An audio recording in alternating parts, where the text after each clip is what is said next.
In the history of Great Britain, wars couldn't stop Big Ben ringing. The Blitz, with all its bombs and fury, couldn't do it. But on a freezing morning in January 1968, the impossible happened. The hands of the world's most famous clock simply stopped. They were frozen solid. London was paralyzed by a blizzard so severe, even time itself seemed to stand still.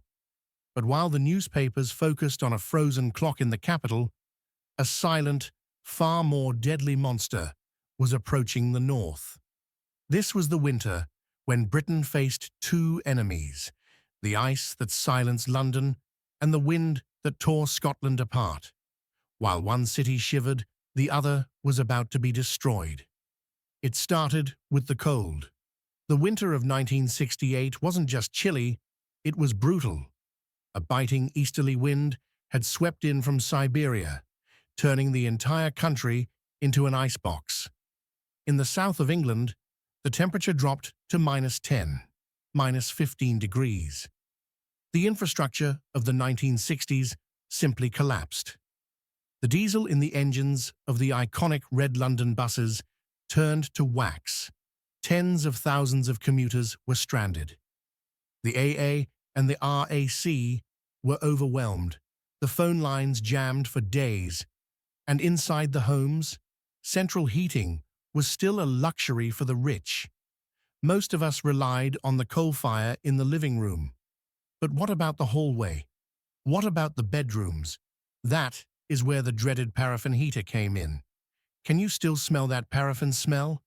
The blue flame, the metal grill? Did you have one in your hallway? Let me know below. The cold was invasive. It got everywhere. People woke up to find their milk bottles on the doorstep had exploded. The cream freezing and expanding like a mushroom out of the top of the glass. Windows weren't double-glazed.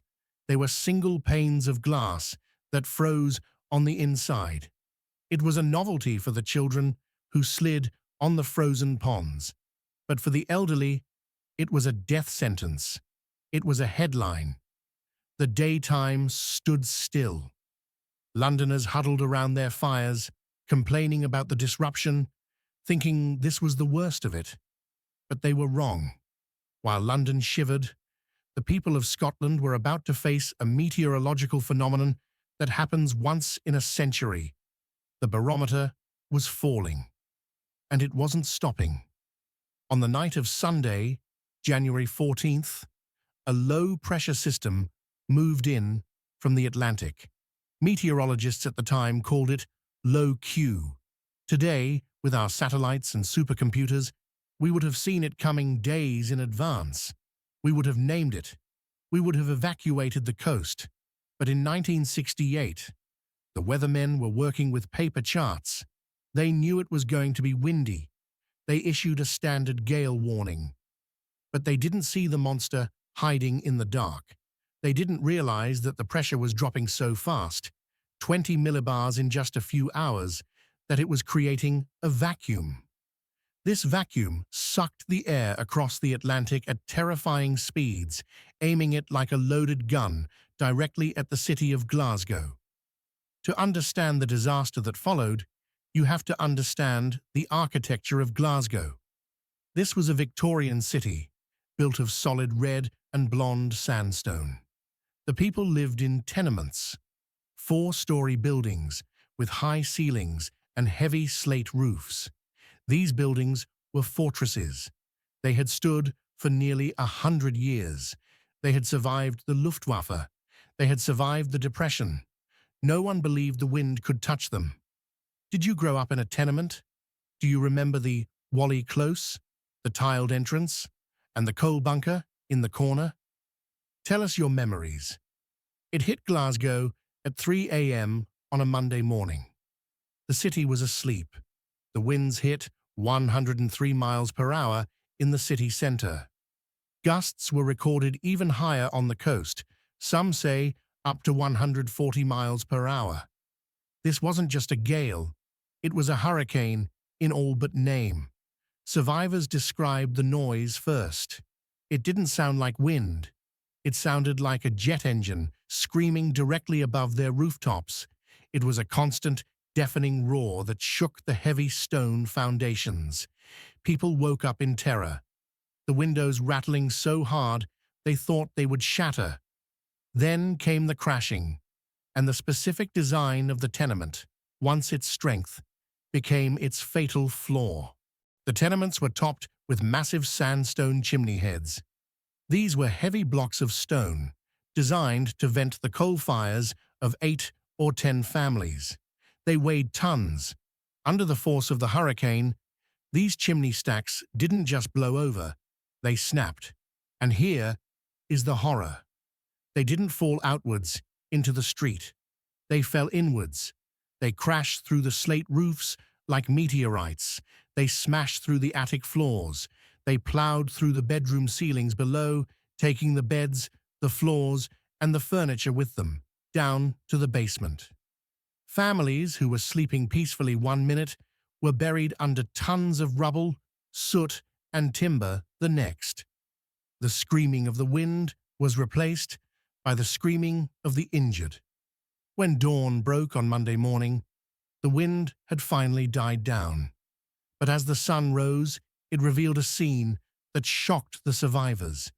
Glasgow looked like it had been bombed. The devastation was absolute.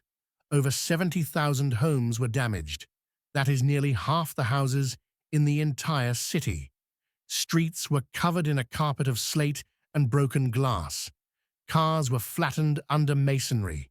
Entire walls were missing from buildings, exposing the wallpaper and furniture inside, like a doll's house ripped open. But the true cost wasn't in bricks and mortar, it was in lives, and the numbers were rising. 20 people lost their lives that night. 9 of them died in a single incident when a tenement building collapsed completely on top of them. Yet, amidst the tragedy, there were incredible stories of survival and duty. The postmen of Glasgow, wearing their heavy uniforms, still turned up for work that morning. They were seen climbing over piles of rubble, dodging loose roof tiles, trying to deliver letters to houses that no longer had front doors. Nurses walked miles to the hospitals because the buses weren't running, stepping over fallen trees to relieve the night shift. It was that generation's way. You didn't complain, you just got on with it. That sense of duty, the mail must go through. Do you think that still exists today, or have we lost that toughness? But here is the shocking part of the story, the part that still makes blood boil in Scotland today. London barely noticed. This event is often called the Forgotten Storm, and for good reason. On the national news that night, the lead stories were about the snow in the south and the frozen Big Ben. The cameras were fixed on the picturesque scenes of a white London, of children sledging in Hyde Park. Meanwhile, 300 miles north, Glasgow was digging itself out of the rubble with its bare hands. The response from the government in Westminster was slow and, frankly, insulting. The Lord Provost of Glasgow asked for emergency funds. The damage was estimated at £30 million. In today's money, that is hundreds of millions. And what did the government offer? Did they send a grant? Did they promise to rebuild? No, they offered a loan of just £500,000. The people of Glasgow realized very quickly that no one was coming to save them. They were on their own. And that is when the true spirit of the community returned. It wasn't about government aid. It was about neighbors. Men formed storm squads. These weren't professional builders. They were shipbuilders, factory workers, coal miners. They tied ropes around their waists and climbed onto slippery, dangerous roofs in the freezing cold to nail down tarpaulins. They didn't ask for payment. They did it because Mrs. McGregor at number 4 had a hole in her roof, and she had 3 kids. There was a shortage of tarpaulins. They used old carpets, plastic sheets, anything to stop the rain coming in. Women set up soup kitchens in the streets, feeding the workers and the families who had lost their kitchens. They shared coal. They shared blankets. Many Scots feel the North-South divide is still real today. Do you think the government cares less when disaster strikes outside the capital? The cleanup took years. For a decade after the storm, you could still see the scars on the city. But the storm did something else. It gave the city planners an excuse. They looked at the damaged tenements and said, "These are too old. Tear them down." The storm accelerated the demolition of old Glasgow. Communities were broken up. People were moved from their streets where they knew everyone into the new concrete high-rise towers like the Red Road flats. They got indoor toilets and central heating, yes, but they lost the clothes. They lost the chat on the landing. The storm didn't just break the roofs, it broke the old way of life. The winter of 1968 changed Britain in ways we don't often realize. It forced a complete overhaul of building regulations. The standards for roofs and chimneys were rewritten to ensure nothing like this could ever happen again. It also changed how we predict the weather. The failure to forecast low Q led to massive investment in meteorological technology. But for those who lived through it, the memory isn't about laws or regulations. It's about the sound of the wind in the dark. We often talk about the big freeze of 1963. We talk about the winter of 1947. But the winter of 1968 holds a unique place in history. It was a tale of two cities, one that froze in silence under the shadow of a stopped clock, and one that was screamed at by the sky until it broke. The Great Freeze of 1963 gets remembered for the snowmen. But the winter of 1968, that's the winter Scotland will never forget. It was the winter that taught Britain a harsh lesson. The ice might stop a clock, but the wind can break a city. If you have a memory of this storm, or the freezing cold of the 60s, please write it down in the comments. These stories are history, and they need to be preserved. Please subscribe to the channel for more hidden British history. Like the video to help us grow. Until next time.